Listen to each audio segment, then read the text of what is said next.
বিগত সরকারের বিপর্যয়কর অর্থনৈতিক নীতির কারণে টাকার মান কমেছে, ফলে বেড়েছে মূল্যস্ফীতি। সে সময় সরকার নিজের দোষ বিভিন্ন কোম্পানির উপর চাপানোর চেষ্টা করেছে। রবিবার রাজধানীতে এক অনুষ্ঠানে কাজী ফার্মসের পরিচালক কাজী জাহিন হাসান একথা বলেন। ডিম ও মুরগির দাম যখন বেড়ে গেল, আগের সরকার কয়েকটি পোল্ট্রি কোম্পানিকে দোষ দিয়েছিল, কিন্তু আসলে কি ঘটেছিল? প্রথমত, যখন রাশিয়া ইউক্রেন আক্রমণ করে তখন আমদানিকৃত ফিড উপাদানের দাম বেড়ে যায়। এটি এমন একটা ঘটনা যা ছিল পোল্ট্রি শিল্পের এবং বাংলাদেশ সরকারের নিয়ন্ত্রণের বাইরে।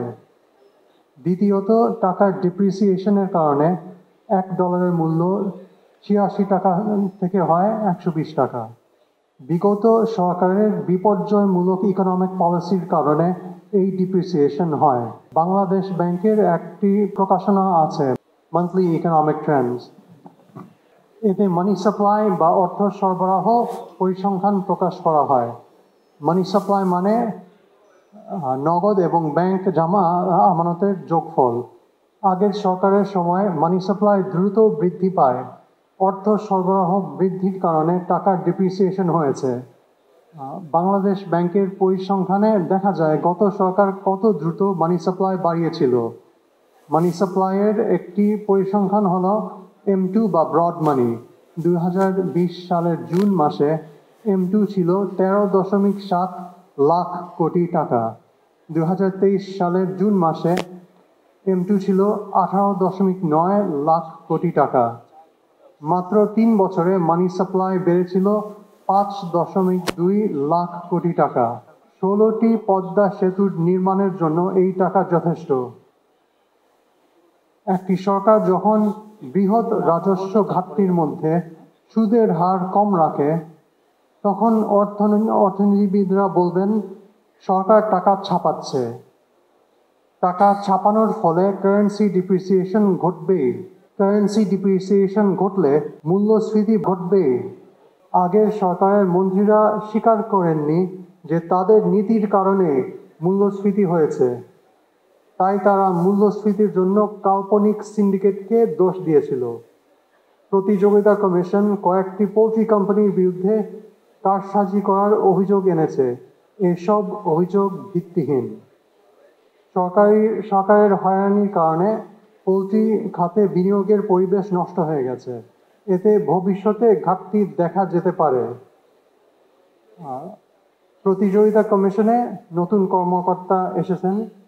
আমি আশা করি কোনো কোম্পানির বিরুদ্ধে অভিযোগ করার আগে তারা একজন ইকোনমিস্টকে দিয়ে বাজার বিশ্লেষণ করবেন। মূল্যস্ফীতি রোধে সঠিক ইকোনমিক পলিসি প্রয়োজন। সুদের হার উচ্চ হতে হবে, রাজস্ব ঘাটতি কমাতে হবে, অন্যথায় টাকার ডিপ্রিসিয়েশন অব্যাহত থাকবে এবং মূল্যস্ফীতি অব্যাহত থাকবে। মুরগি উৎপাদন করে বিক্রি করে প্রত্যেক দিন হাজার হাজার খামারি বিক্রি করে, এবং ডিমের ক্ষেত্রেও তাই। যেখানে হাজার হাজার লোক একটা পণ্য যদি হাজার হাজার বিক্রেতা প্রত্যেক দিন বিক্রি করে, তার মানে এটা কম্পিটিটিভ মার্কেট। এটার দামের উঠানামা হয় সাপ্লাই এবং ডিমান্ডের কারণে। এই সময় শীতকালে ডিমের দাম কেন কম থাকে?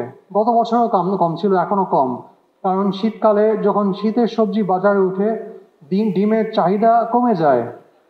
অনেক ভোক্তারা যারা গরমের দিনে ডিম খেত, শীতের সবজি যখন বাজারে থাকে তখন শীতের সবজিটাই কিনে খায়।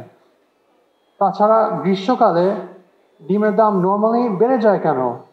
কারণ গরমে মুরগি কম খাদ্য খায় এবং কম ডিম উৎপাদন করে। তার মানে ডিমের সাপ্লাই গরমের দিনে কমে যায়। সাপ্লাই কমলে তো দাম বাড়বেই।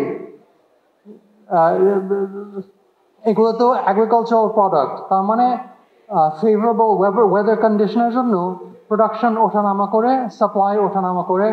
আবার বাজারে কি বিকল্প প্রোডাক্ট আছে সেটা অনুযায়ী ডিমান্ডও কিন্তু ওঠানামা করে।